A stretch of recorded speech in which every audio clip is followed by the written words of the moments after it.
everyone, my name is Candy Huang, and in this video we're going to cover grading in Blackboard. Grading in Blackboard has so many benefits because many things are auto-graded if there are multiple choice, true or false, etc. So it takes away it makes it so easy to grade those small quizzes. In this video, I'm going to go over other things like how you can grade lab notebooks when students scan or upload a PDF and what you should expect when you see that happening. Also, the value of grading lab reports. And so when you see students uploading lab reports, you will see how we can use Safe Assign to ensure that students aren't plagiarizing or using other students' material, and using rubrics to quickly add up points and tally things and make things more consistent as you grade.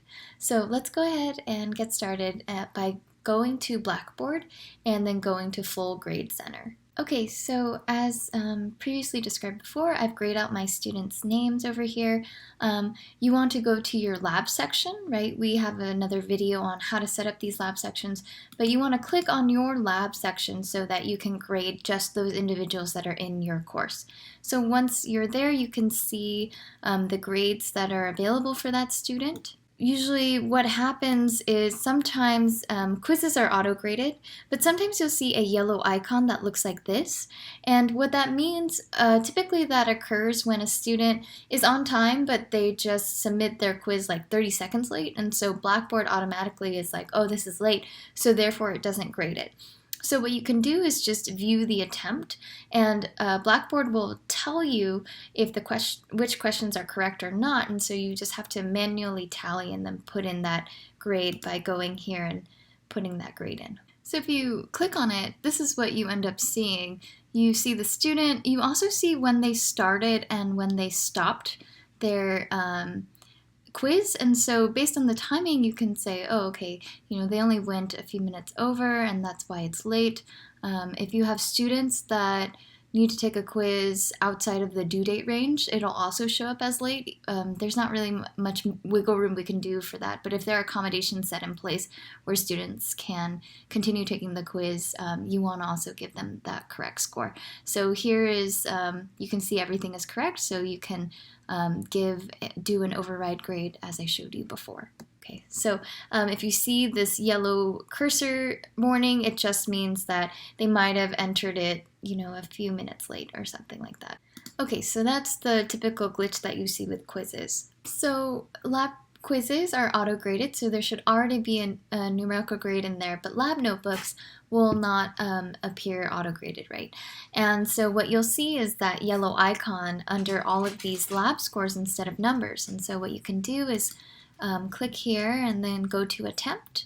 The other thing that you can do for your lab section is to click under the column heading and click grade attempts. Okay, so let me show you an example of what you'd expect for some of these lab notebook submissions. Sometimes you'll see that students submit multiple lab notebooks. So they'll upload multiple PDFs. Others you'll see as one PDF that you can scroll through. And the nice thing about grading via Blackboard is you can annotate using a pen on Blackboard, or you can just leave comments. You can leave comments to students and include any suggestions or reasons why you took off points, put in the point value, and then press submit, and you're done. In the last part of this video, I'm going to show you how to grade a student lab report. There's two components that are of use for you. Again, you can use the annotation tool if you want. If you want to manually write on student lab reports, you can also write text. So the two highlights that I want to show you are Safe Assign, which is located here, and you can click on the originality report, and that will take you to another screen. Once you get to the originality report, it'll show you what parts are similar or not. Because this is an informal lab report, there are lots of things that are similar, but it's not necessarily plagiarism. You can also go to the original matching source by clicking on this right here. Usually, if there's a overlap of around 30 to 40%, it just happens and it's not necessarily something to worry about. When it tends to exceed 50%, you should go in and take a look at the originality report. The second highlight I wanted to show you is that with the grading, you can use a lab report. And so your instructor may have attached a rubric for you, or you can use rubrics and make them on Blackboard. But basically, you can see the description and feedback.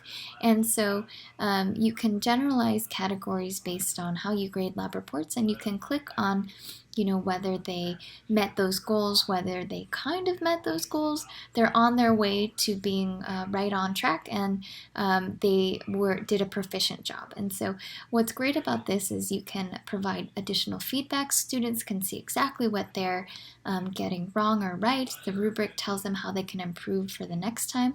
And my favorite thing about the rubrics is once you click all of these items, then it auto tallies at the very end.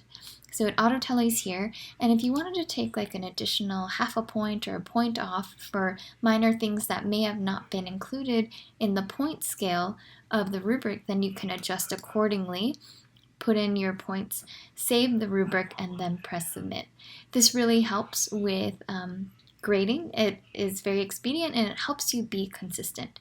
One of the last advantages of using a rubric for lab reports is that we can generate rubric reports. And so if we go to the lab reports and then go to the column heading, press that gray arrow, we can go to rubric evaluation report. So when you click this, it will generate a rubric report, and then you can see the overall average for your grades. You can also see the breakdown of where students are struggling and might need more help, where they're succeeding. So we can spend more time working on this during the pre-lab lecture. It's great for assessment, and it gives you a lot of results regarding how students are performing and different indices to compare them by. Okay, this is the last thing I wanted to show you. I hope that this video was helpful. Thanks for joining me.